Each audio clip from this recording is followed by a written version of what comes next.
आज मैं balance sheet से रिलेटेड दूसरा वीडियो बनाने जा रहा हूँ, जिसमें हम आज एसेट्स के बारे में देखेंगे। हम लोग पिछले वीडियो में हम लोग ने लायबिलिटी के बारे में देखा था कि लायबिलिटी के एक एक आइटम्स को कैसे कहाँ से ट्रांसफ़र होता है और उसका एक्सप्लेनेशन देखा था हमने। आज हम लोग एसेट साइड के सभी चीज़ों का एक्सप्लेनेशन देखेंगे।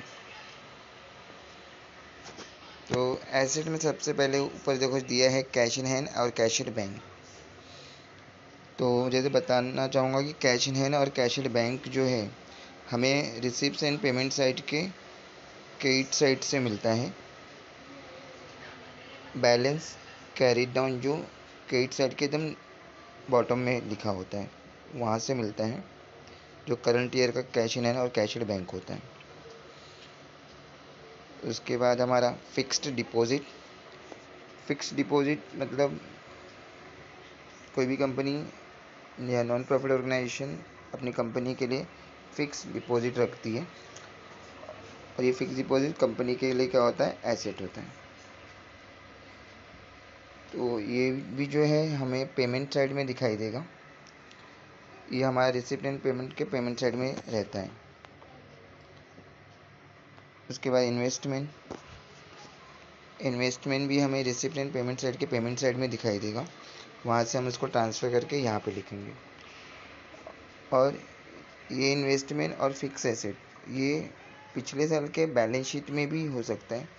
समझो पिछले साल के बैलेंस शीट में दिया है और पिछले साल के बैलेंस शीट में फिक्स डिपॉजिट है और इन्वेस्टमेंट है, और करंट ईयर के रिसिप्ट एंड पेमेंट साइड में भी फिक्स डिपॉजिट और इन्वेस्टमेंट है।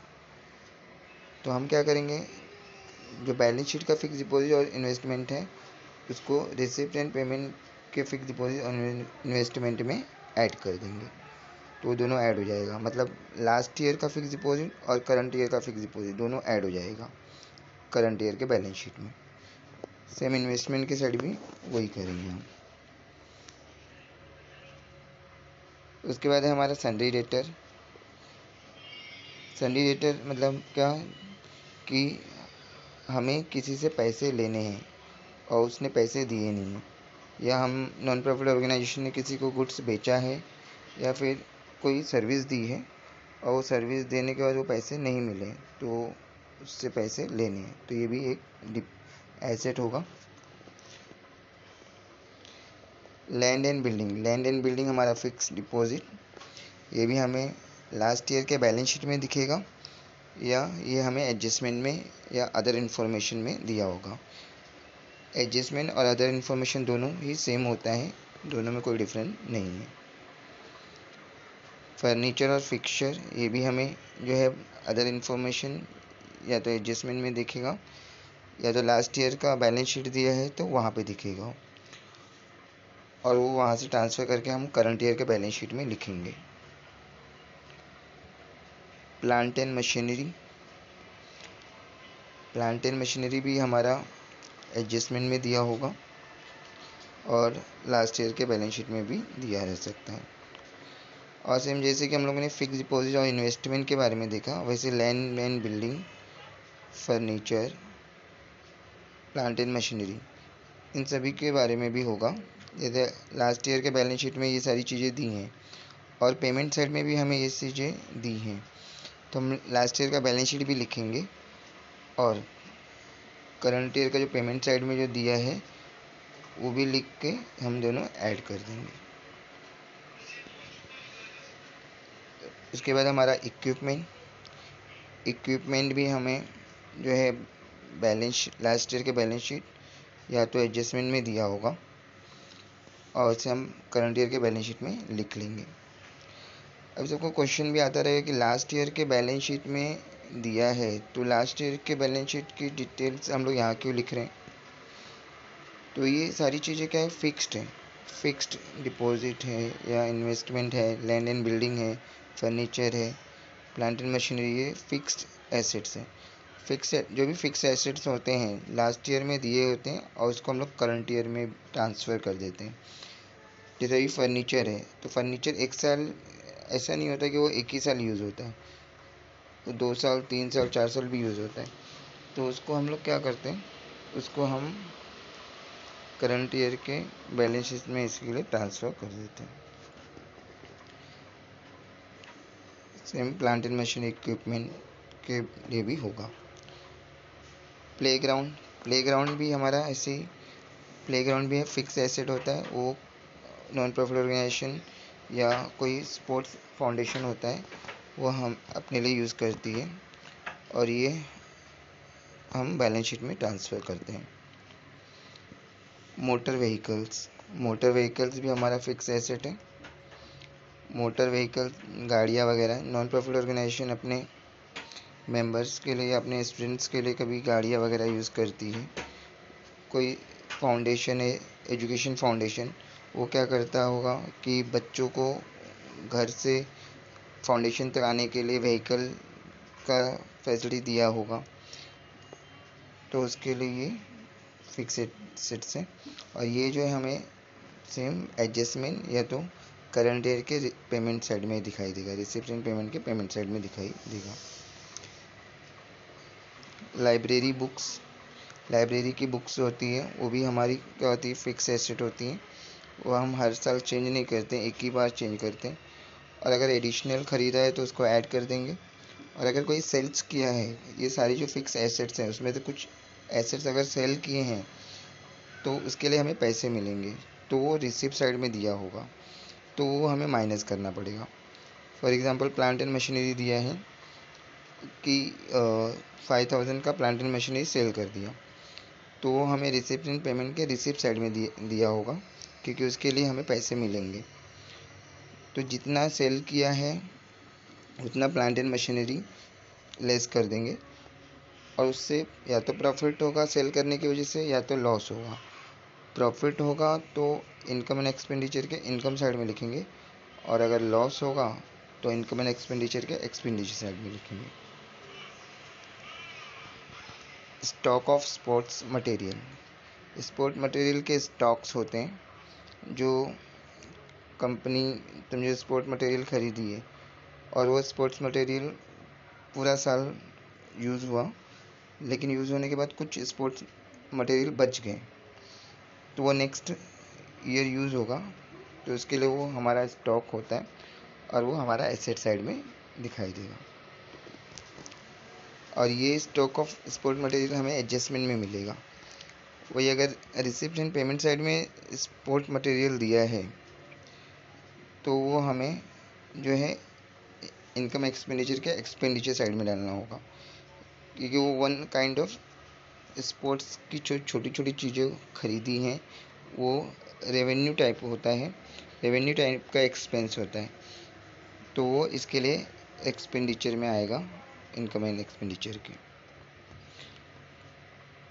स्टॉक ऑफ स्टेशनरी के लिए भी सेम है।